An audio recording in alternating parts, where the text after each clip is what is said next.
Hey everyone, it's Sanni and it's going to be another video about minimalism, and this time I want to talk to you about shopping and minimalism. Now, you might think that those two things don't really go together. Minimalism is about not having tons of stuff and shopping is about acquiring more stuff. But actually what I really want to talk about is kind of the technique to shopping when you're a minimalist or when you are an aspiring minimalist.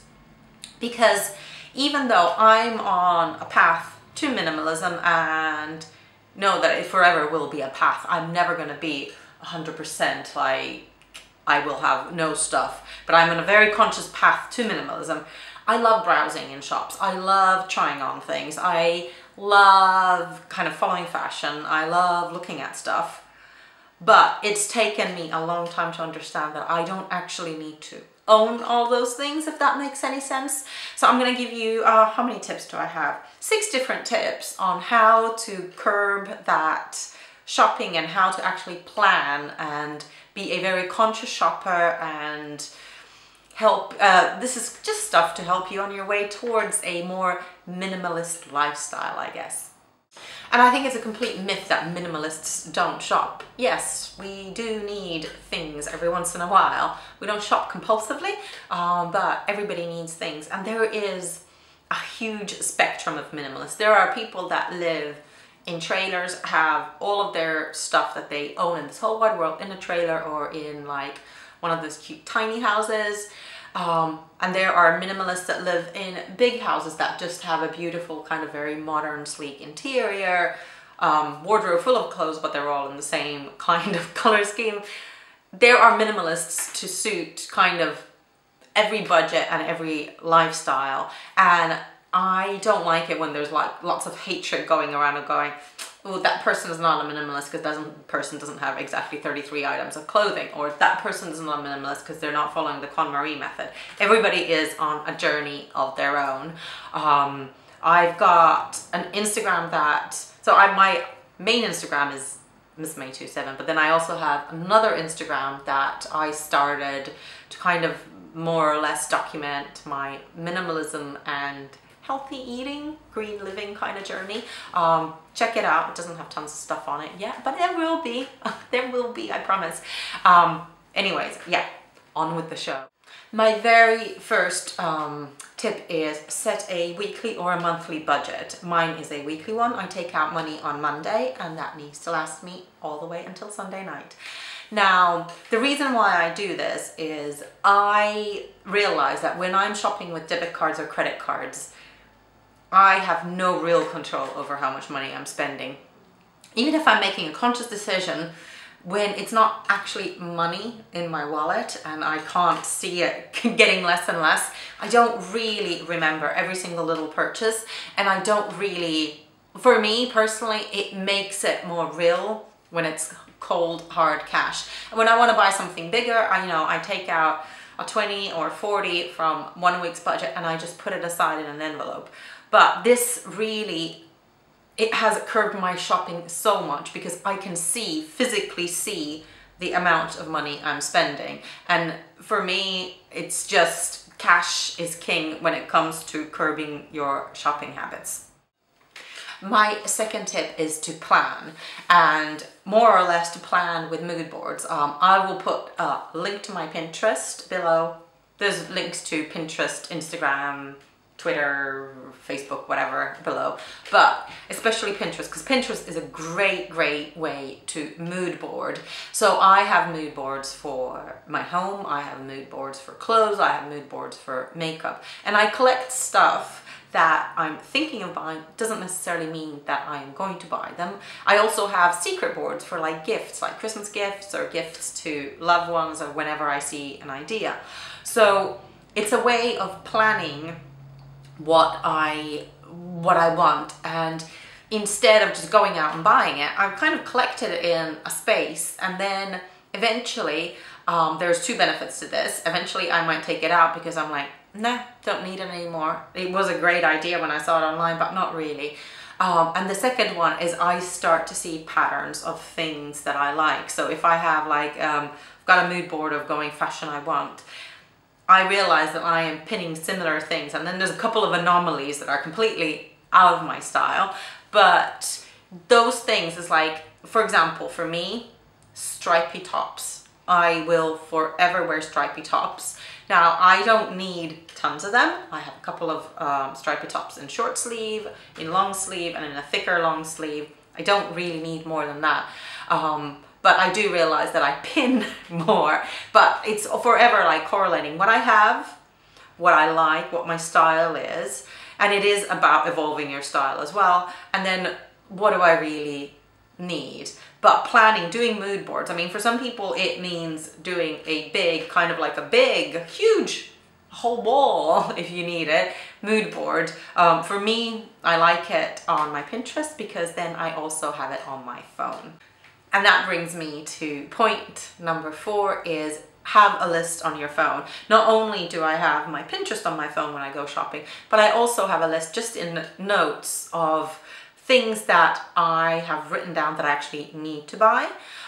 You know, like household things and stuff like that. And then things that I have run out of, like shampoo. So when I go into a drugstore, I know what I need to buy. I don't need to browse forever and kind of pick up tons of stuff. I know what I need. And then I also have a separate list, which is more like a wish list.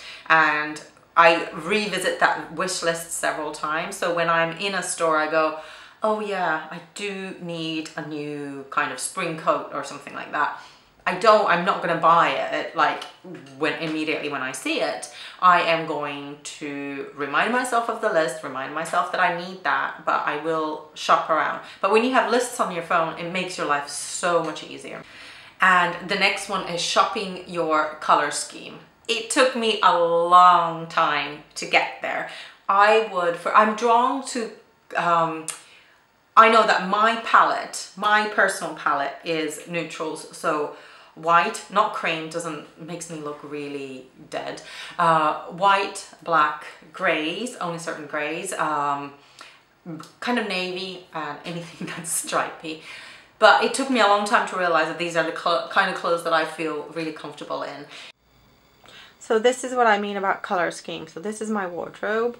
So I have white, a little bit of denim, white. My coat is tan, so that's the only thing that's tan, and then there is black and blue. And so the exact same thing extends to my drawers. So grays, whites, black and blue. Now I am drawn to pink, I'm drawn to turquoise, and I would forever make mistake buys. Sometimes I'll still have them as workout clothes, but when I buy those things, I don't feel comfortable wearing them and I don't feel like I look my best. Now for some people, bright colors is the way to go, or reds and pinks or oranges or muted tones. But when you start understanding your palette, so I would like, forever people are telling me to wear more color, but when I bought those pink tops or when I bought those turquoise tops, those are both colors I love, I didn't feel great, so I never ended up wearing them, and so I ended up giving them away. Initially I would kind of start wearing sleeping t-shirts, but it didn't even make me feel great sleeping in them. So I still have a couple of bright tops for working out, because I don't really care what I look like when I work out. I'm one of those people, yeah. You have to kind of become friends with the color palette that suits you and that you wear. It doesn't matter what's trendy, it doesn't matter anything like that, it matters what you wear. Speaking of trends, tread carefully with this one. So don't go crazy with trends. Like, it's so amazing. I think Pinterest comes in handy with this one as well, is whenever there's a new trend, all of a sudden I think we're just hardwired because we see tons of magazines, tons of videos featuring a certain thing, and then we go, oh my god, I have to have it. Most of the time you don't, and most of the time after a couple of months, those items are just like, really? What was I thinking? You've worn it to death.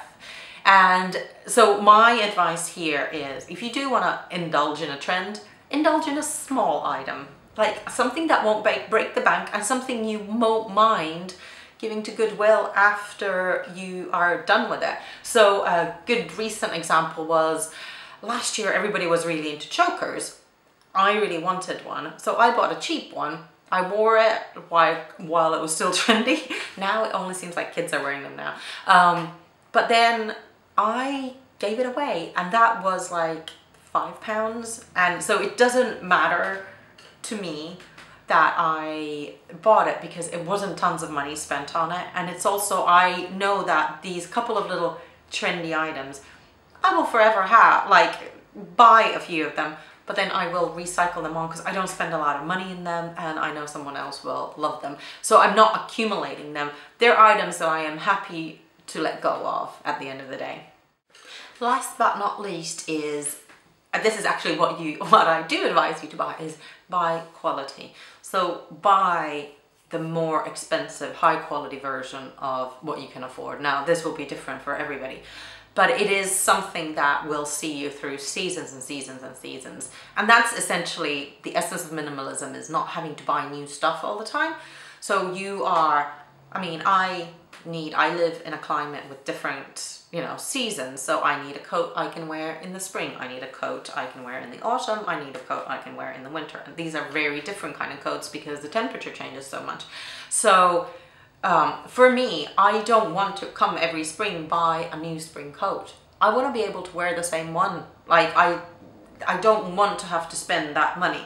So I have 2 spring coats, and both of them are really high quality, and both of them, the other one I have had for I think 4 years. The other one, I actually purchased the same one that I had already had for 6 or 7 years. I purchased exactly the same one because it's a classic. Unfortunately, mine got stolen, which is a slightly not so great thing. But I know that these are classics. They won't go in and out of fashion. And my price per wear ends up being half of the time less than if I kept buying cheaper, more trendier items, because price per wear for me is really important. Another thing that I do spend money on is jeans. I wear jeans almost every single day. So the price per wear of a good quality pair of jeans ends up being quite little compared to if I have 10 crappy ones that either don't sit right, I don't feel right in, or when I have to wash them all the time, whatever the reason being, is price per wear is really important to me. So that's like another thing, is like, for example, I wouldn't spend tons of money on a party dress because I'm gonna wear it once or twice. Whereas, yeah, that spring coat, I will wear so many times, so many times, that coats are a really good thing to spend money on, because no matter what you have underneath, most of us don't have millions of coats, so you will be wearing the same thing outside every single day. So yeah, so those are my minimalist shopping I'm just gonna leave this in there because I can't speak shopping tips. I would love to hear yours, so let me know below. I'll see you again next time. Bye.